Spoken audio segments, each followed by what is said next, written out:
आऊज़ुबिल्लाहिमिनश्शैतानिर्रजीम बिस्मिल्लाहिर्रहमानिर्रहीम। अस्सलाम वालेकुम डियर स्टूडेंट्स, कैसे हैं आप देख रहे हैं अपना YouTube channel learn with Mudassir. और dear students, second year physics का चैप्टर नंबर 13 उसका न्यूमेरिकल आज हम सॉल्व करेंगे 13.3। तो चलते हैं क्वेश्चन की जानिब, स्टेटमेंट को समझते हैं कि क्वेश्चन की स्टेटमेंट क्या है जी। Find the equivalent resistance of the circuit, total current drawn from the source and the current through each resistor. आपको सामने डायग्राम में एक सर्किट दिखाया गया है। उस सर्किट में अगर आप देखें तो हमारे पास R1, R2 और R3 तीन रजिस्टर्स हैं और हमारे पास एक सोर्स ऑफ पोटेंशियल डिफरेंस है जिसको हम बैटरी भी बोलते हैं, डीसी सोर्स है।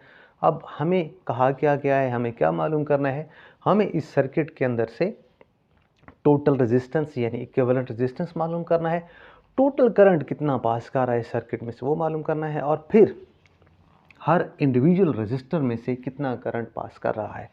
तो अगर आप सर्किट को गौर से देखें तो इसमें हमारे पास जो रजिस्टर्स हैं वो दो कम्बिनेशंस में लगे हुए हैं। कौन सा कम्बिनेशन है जी? ये है पैरेलल कम्बिनेशन, और उसके साथ ही फिर एक तीसरा रजिस्टर है जो कि सीरीज़ में हो जाता है इन दोनों के साथ। अब हम रिलेशंस पढ़ चुके हैं, हम फार्मूलाज पढ़ चुके हैं इक्विवेलेंट रेजिस्टेंस मालूम करने के, सीरीज़ के भी और पैरेलल के भी, लेकिन वो इंडिविजुअल इनफरादी तौर पर अलग अलग कि अगर रेजिस्टर्स एक से ज़्यादा हैं, सीरीज़ में लगे हुए हैं तो टोटल रेजिस्टेंस कैसे कैलकुलेट करेंगे, और अगर रेजिस्टर्स पैरेलल में हैं तो फिर हम रेजिस्टेंस कैसे निकालेंगे, इक्विवेलेंट रेजिस्टेंस। लेकिन यहाँ पे सिचुएशन क्या है कि यहाँ पे हमारे पास रेजिस्टर्स जो हैं एक ही सर्किट के अंदर सीरीज़ में भी है और पैरेलल में भी है। तो अब हमें उसका सोल्यूशन निकालना है। यहाँ से हम करेंगे क्या, करना क्या है जी, हमने कैलकुलेशंस में अपनी सबसे पहले ये जो दो रेजिस्टर्स R1 और R2 पैरेलल में है, पहले हम इनको सिंप्लीफाई करेंगे, यानी पहले हम इनकी इक्विवेलेंट रेजिस्टेंस निकाल के एक रेजिस्टेंस इसको बना लेंगे, और उसके बाद वो रेजिस्टेंस इनके साथ सीरीज़ में हम समझेंगे, और फिर वो R3 के साथ जो है वो हम कैलकुलेट करेंगे। तो सबसे पहले हम जानते हैं कि पैरेलल अगर रेजिस्टर्स लगे हुए हैं पैरेलल कम्बिनेशन में तो हम उसकी जो इक्विवेलेंट रेजिस्टेंस निकालते हैं उसका हमारे पास ये रिलेशन होता है 1/RE।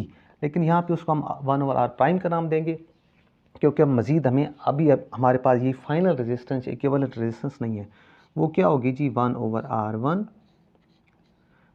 Plus 1/R2। R prime का नाम हमने दिया इसको। अब हमारे पास 1/R प्राइम जो होगी वो किसके बराबर होगी, 1/, हम अपने डाटा में ये वैल्यूज़ लिख चुके हैं जो कि हमें क्वेश्चन में गिवन थी कि R1 6 ओम था, R2 भी 6 ओम था, R3 जो है वो 3 ओम है, और जो सोर्स ऑफ पोटेंशियल डिफरेंस है वो 6 वोल्ट है।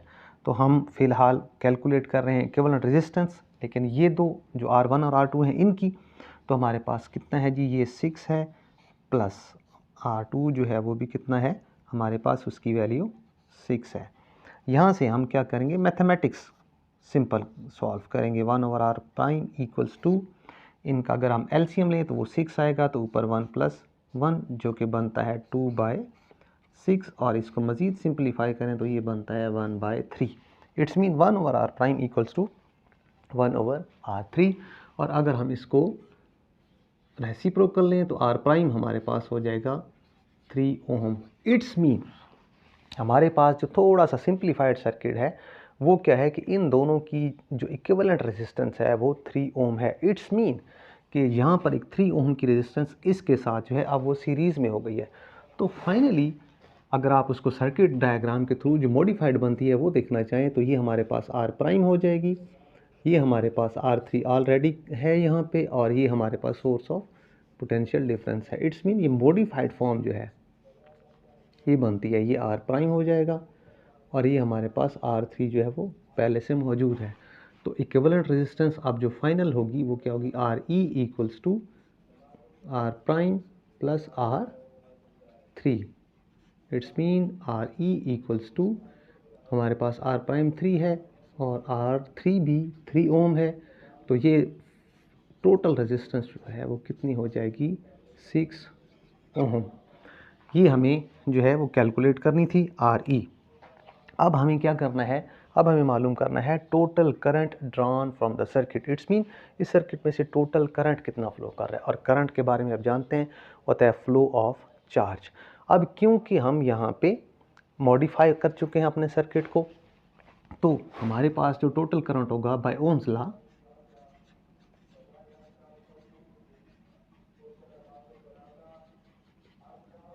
I equals to V over RE होगा। वो कैसे होगा जी? देखिए, चार्ज जो है वो यहाँ से भी गुजरेगा, यहाँ से भी गुजरेगा, पाथ जो है वो सेम हो जाएगा मॉडिफाइड फॉर्म में।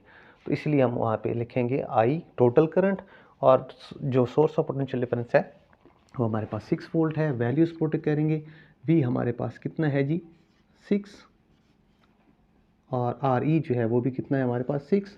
इट्स मीन जो हमारे पास टोटल करंट होगा वो होगा 1 ampere. I equals to 1 ampere. Now अब हमें थर्ड पार्ट में, तीसरे हिस्से में क्या करना है, इंडिविजुअल करंट्स मालूम करने हैं कि R1 में से, R2 में से, R3 में से इंडिविजुअली कितना करंट फ्लो कर रहा है।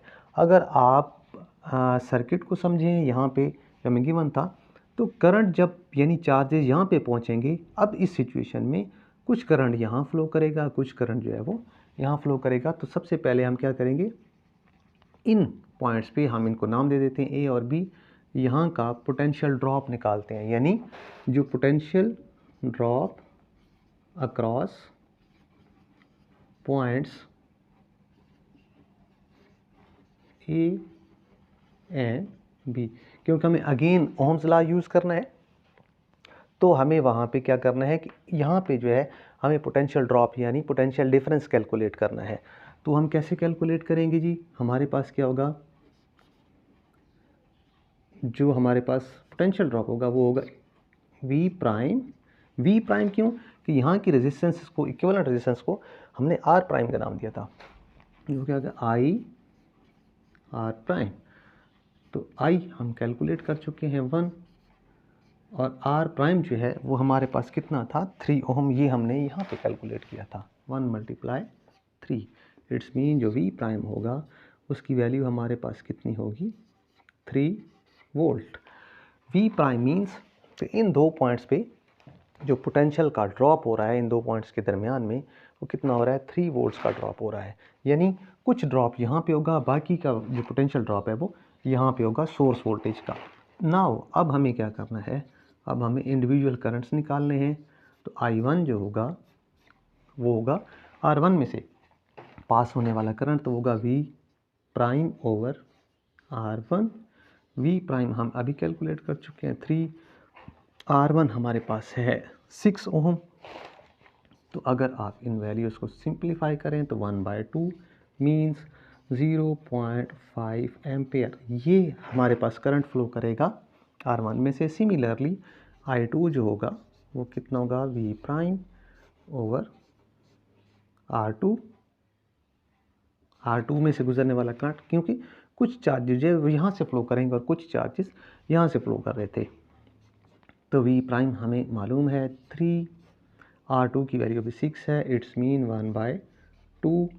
अगर आप इसको कैंसल आउट कराते हैं तो 0.5 एम्पेयर मीन्स 0.5 एम्पेयर यहाँ से गुजरा है और 0.5 एम्पेयर यहाँ से गुजरा है। टोटल करंट कितना गुजरा है 1 एम्पेयर गुजरा है, और ये हम यहाँ भी देख चुके थे कि 1 एम्पेयर है।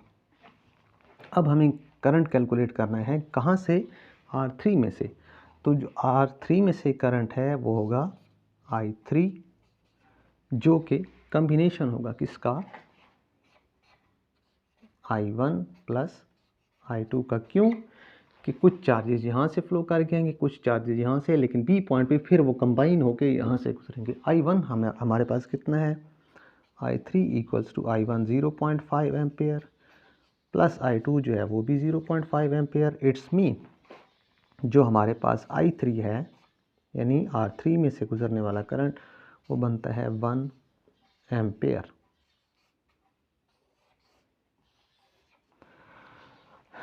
तो डियर स्टूडेंट्स, ये था न्यूमेरिकल नंबर 13.3। यकीनन आपको समझ आएगा। हमारे चैनल को लाइक कीजिए, हमारी वीडियोस को शेयर कीजिए और हमारे चैनल को सब्सक्राइब कीजिए। इजाज़त चाहते हैं आपसे। अल्लाह हाफिज़। Thank you.